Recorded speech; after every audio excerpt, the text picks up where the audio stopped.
joining us now. What do you think, L.A.? Larry Andersen joining us. I think he should have had more walks. Well, that's a good point as well. Yeah. I mean, you can't. There's so much talk about him, not getting pitched to hit in the zone, or and then he's extending the strike zone. To me, it's stop. I mean, don't swing at it. Yes. That has nothing to do with who's hitting behind you. If you're swinging at pitches outside the zone, stop swinging at pitches outside the zone and take your walks, I think is the way I look at it. And I know he wants to be a guy driving into runs. He wants to produce, but if you're not getting anything to produce, go ahead and take that walk. Yeah, I was going to say, what do you think that is? Because he used to be perfectly fine with doing that. He's always had a high OBP, but for some reason last year, he just seemed like he was impatient at the plate. Is that him pressing? That's what I felt. And I think maybe a little frustration comes in and not getting more pitches to hit, and so it's like you expand the zone, but that's kind of on him more than who's hitting behind him, I think. Yeah, and it's like the other thing is it's not like he hits home runs, but he's not a home run hitter. So like the fact that he'll go out there and maybe hit a single or something, I guess it's just he doesn't have big power behind him, but he has had Alec Boehm, and I'm not the biggest Alec Boehm guy in the world, but the best version of Alec Boehm puts the ball in play and gets hits. Yeah. So you getting on base is it's not a desert behind you, you know? So he gets on base, that helps the team. And I don't know if because I would never I don't think this has anything to do with it. But some people say you think he's jealous of Harper. I don't think he's. I mean, of Schwarber. I don't think he's jealous at all. I think he wants to do more, and seeing what Schwarber's doing, he wants to do. I don't think he's jealous at all. I mean, that's. But people have brought that up. I said I don't think that's part of it. But I think because of what Schwarber does, I think as far as production, I think Harper wants to be a production guy too. Yeah. It kind of reminds me of a little bit of AJ and Saquon in 24 when. Saquon's on this pace to rush for 2,000 yards, study all the time. And that's when AJ, we first started hearing the, I want to be more involved in the offense kind of thing. Yeah. And we just, as far as, batting position, we were just talking about Schwarber at the last segment, and Jack looked up where he hit in the lineup last year. He had a 955 OPS in the 4-hole. He had a 930-something OPS in the 2-hole and a 970-something OPS in the 3-hole. So it didn't matter where he hit. Right. He was going to hit. So what is – we talked to Thompson earlier, and I asked him if he can have a good feel for what what the team's vibe is going to be like this early. You've been here. What does it feel like to you, I guess, compared to last year? From the team, same. I don't see a whole lot of difference. Yeah. At this point, but it's early, and it's hard to. I think you see things start to come together more the last couple of weeks of spring training. Now with the World Baseball Classic, it's going to be, a little different. Yeah. I think that takes away from the camaraderie and the chemistry you have as a ball club. But it's, I think it's, I'm not saying I don't like the World Baseball Classic. I think it just makes it a little tougher to get your team together as a unit when you're going to spend 2 weeks or 10 days or whatever it is apart from each other. The Bryce Dombrowski stuff that we led off spring training with, I guess I haven't heard you talk about it at all. What did you think of that when the best player in the team and the general manager? I know they spoke and I know they feel good now, but it's not something you see every day with that sort of thing being so public. Yeah, I don't know. I don't know why it's such a big deal. I just don't. I don't. It's like I thought put it to bed, but then it's just I understand both sides, but when Dave was asked, how would you assess Harper's year, he said, well, you didn't really have an elite year for him. I don't think that's a terrible thing to say. I mean, Bryce felt like it was something that shouldn't have been said publicly, but I think Bryce would be one to say I didn't have an elite year for myself. I don't think he believes he did, and I don't think he should believe he did. But it's different. I mean, I've never been a superstar, so I don't know. how that works, but it just, to me, it kind of comes down to like it bothered him that he said it, but I guess I don't understand why, and then Bryce said, well, it was supposed to be kept in house, or that should have been. It wasn't like Dave came out and said, well, Harper really let us down, and he didn't have, he didn't come out and say he wasn't trying to bury him. And I really, some people really think he was trying to motivate Harper. I don't think he was. I think he was just being honest with what he saw, and I think that's all it really was. But then, for Harp he got a T-shirt that somebody sent him. He said somebody wore it. He's like, well, if somebody sent you a T-shirt that says "I suck," you're not going to wear that. So that kind of he certainly decides what he wears. But I mean, I do understand. You feel like you've been the face of the team, and you've given this organization everything you have for the first 6, 7, whatever years it is. But I don't think Dave was trying to do anything bad, or was. I think he was just answering a question that somebody casually asked him. I don't know. I think more was made of it than needed to be. Yeah, that's what we do. Yeah.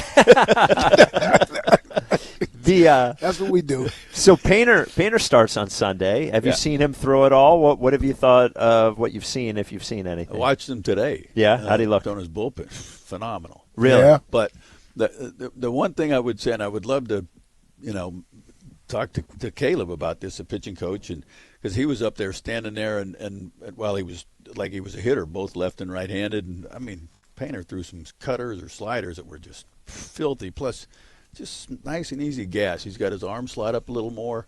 But one of the things that I saw with – he's excited. Well, he loves talking about the arms. Well, because these guys obviously know nothing about pitching. LA, me and you, of course, we're on the same page. I was talking about the arm slot and how it does drop as you get tired. And Spike's like, "You big softy." Yeah, hey, I'm trying to explain the game at a high level. I'm getting made fun of. Guy had Tommy John surgery 7 years ago. We're still talking about him being tired. What's going on here?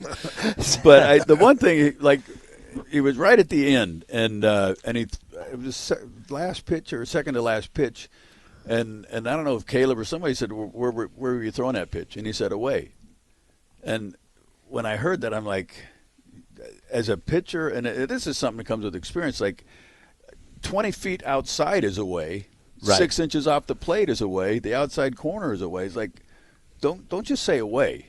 A ball in the dirt 10 feet off the plate is still a ball away. It's like, why would you say when somebody says where you're throwing that pitch? Why wouldn't you say it's outside corner at the knees? Yeah. Or if you're trying to throw it just off the plate, say that. But to me, that's just part of the thought precedes the action. The thing about when you're on the mound, what you got to think about, what you should be thinking about. And I still say there's 3 things that go through your head when you're on the mound: I have to, I can't, and I'm going to. And there's only one good option. Yeah. And so. To me, part of that of what I'm going to is being specific about where you're throwing a ball. If you pick a bullseye of a target and you miss that bullseye, you're still going to hit the target.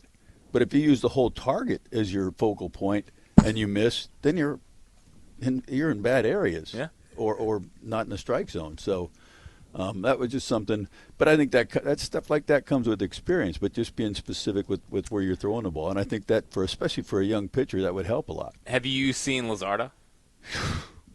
Yeah. Oh, that boy's going to be expensive, man. He's going to be expensive. Yeah. It feels that way. Yeah. It feels that way. It's and that's just his pitching. I mean, he could go play golf right now and probably be on a. Yeah, we talked to him about golf a little bit.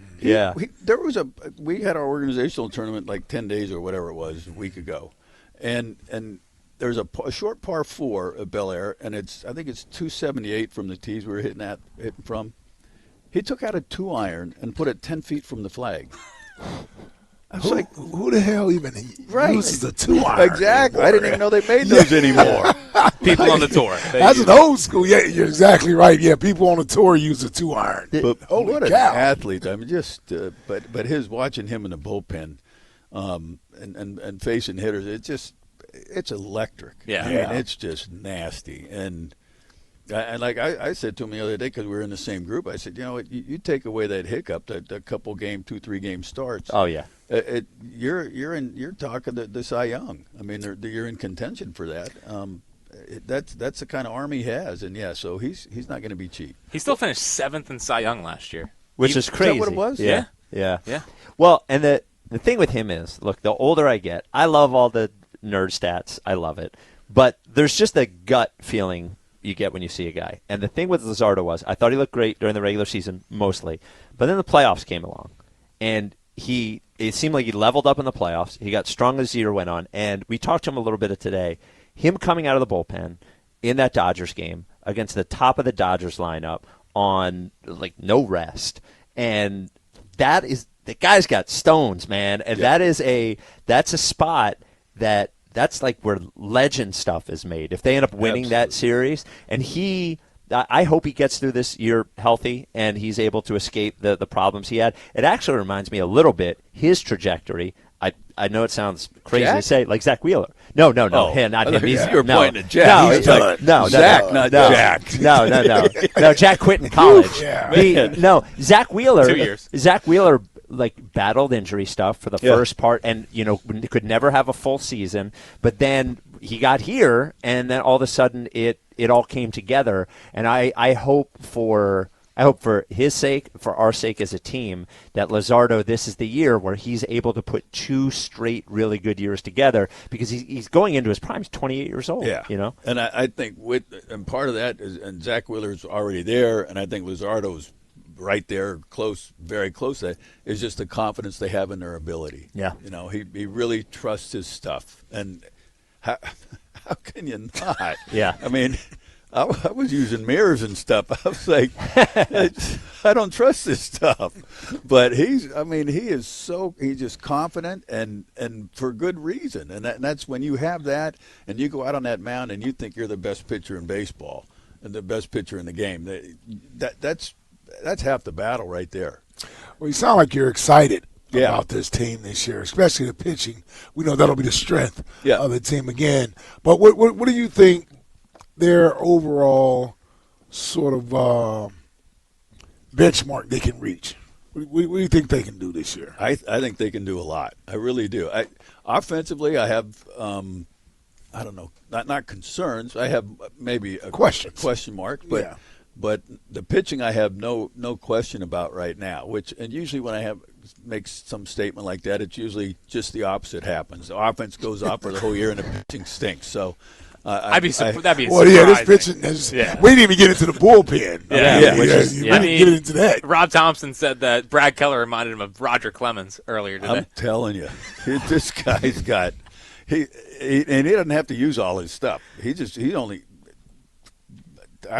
They talk about how good it is to have 5 pitches. You don't see that out of the bullpen. Like, he doesn't need it. Just watching him. Watching him throw live BP the other day, I was like, oh, my goodness. He just was spotting his fastball, gas at the knees, outside, inside, and then throwing his slider. It was just filthy. And that's I'm excited. I don't think the offense is going to have to be, the best offense in baseball. But, you still have to score. But with this pitching staff and his pen the way it is now, I'm really excited about it. Well, I think what it is for fans is we go through the whole season, and then it ends early in the playoffs. And I think what that can do is it can cloud – it's done it for me sometimes. It can cloud your vision of what the team actually is. And we were talking earlier, hearing Thompson talk about Wheeler, hearing both Thompson and Luzardo today talk about Painter, and you start laying it out. You're like, okay, well, our top 3 is Wheeler, Sanchez, and Luzardo. We've got one of the 3 best closers in the game. We've got a leveled-up bullpen. We've got the runner-up for MVP last year in Schwarber. We have a guy that led the league in hits in Trey Turner. And we have a potentially pissed-off Bryce Harper, which might be a good thing. And I don't know how to not go into the year and say, okay, well, this is one of the couple best teams in the National League again. I suppose injuries or, everything could catch up with them at some point. But without that happening, to me, it just seems like they have enough. I said it today. I said, this is the year. Wow. Yeah. Wow. These guys have been so close. They're itching. And then I think understanding, like, when they get down to that last month or last 2 weeks of the season and go in the playoffs, it's like relaxing and just go about their business. Just professional, business-like. But I think one of the other factors, and people have raved about him already, is Justin Crawford. I really think he's going to make a big difference. This is a kid that works his tail off, and he's already talking about how much he wants to bunt. He wants to do more with the bunt. He's already a good bunter, but he works at it every day. And he's like talking to Paco Figueroa this morning. He's like, he's a young outfielder. I said, what have you seen? He says, I like him. He's getting good jumps on the ball. He said, he's going to have his hiccups out there as a young kid going to the big leagues for the first time. But, talking to people, I said, if he makes a shortstop take a step to his right, he's going to beat it out. A lot of the talk I kept hearing for the last 2 years is he hits too many balls on the ground, Like, they never said that about Rod Carew. They never said that about Larry Bowie. Yeah. They never said that about Juan Pierre. Juan Pierre and Carew, they could bunt. They could drop the bunt anywhere they wanted at any time. It didn't matter where the defense was playing him. That's Brett Butler's whole career. And Butler, guys like that. I'm just excited to have him, and I think he's going to make a big difference in this offense. Imagine that, a center fielder with speed on the Phillies who's willing to learn how to bunt. If we could have only had that the last couple of years, there was a guy out there who had a lot of speed, who was a really good fielder, who was trying to hit home runs all the time, willing to just put a bunt down and get on to first base. Yeah. That's one thing that surprised me about last year, honestly, and this is not dogging anybody or trying to be derogatory, but I was just surprised at what this kid has done in the minor leagues everywhere he's been, getting on base, stealing bases. I was honestly surprised that we didn't have him here in time to be on a playoff roster. Yeah. It really surprised me, and I think that might have made a difference. Oh, well, certainly in game 2. And it's easy to say that. It's easy to say that, look, in retrospect, after the fact. But I thought that before. It's like, I don't know. I've really been impressed with him. Well, we're looking forward to hearing you again. It's great to see you. Looking good, brother. And he said it's the year. How you hitting him? This is it. How you hitting them? You hitting them pretty good? Like I hit, sprayed them around. Military golf? Woods to the right, woods to the left, water. No, that's how I play. You ain't playing like me. Yeah, that's how I play. Left, right, left, right. Well, thank you. I like